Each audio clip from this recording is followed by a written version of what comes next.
Kelangkaan adalah kondisi ketika permintaan akan suatu barang atau jasa lebih besar daripada ketersediaannya. Faktor penyebab kelangkaan yang pertama, pertumbuhan penduduk. Pertumbuhan penduduk yang semakin cepat tanpa disertai proses produksi suatu alat pemuas kebutuhan yang memadai akan menyebabkan terhambatnya proses pemenuhan kebutuhan hidup manusia. Angka pertumbuhan penduduk yang tinggi akan mengakibatkan kebutuhan hidup yang harus memenuhi semakin tidak terkendali.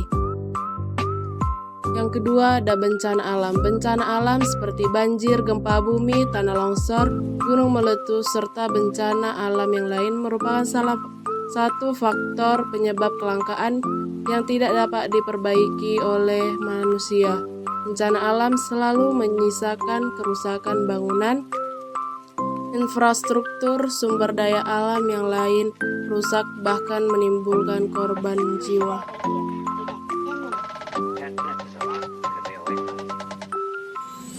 Dampak dari kelangkaan adalah sebagai berikut. Yang pertama, kenaikan harga. Jika permintaan lebih besar dari ketersediaan sumber daya, maka harga akan melambung. Hal ini wajar terjadi karena siapa cepat dia dapat. Yang kedua, kenaikan angka kriminalitas. Untuk memuaskan kebutuhan, seseorang harus memiliki alat tukar yang seimbang.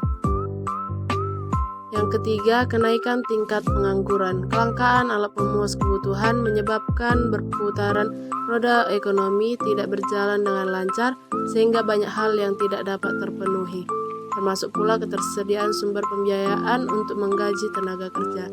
Yang keempat, ada kenaikan angka kemiskinan. Minimnya sumber daya yang mampu menghadirkan daya beli berdampak pada ketidakmampuan untuk memenuhi kebutuhan, tidak terbelinya alat pemuas kebutuhan pokok. Cara mengatasi kelangkaan.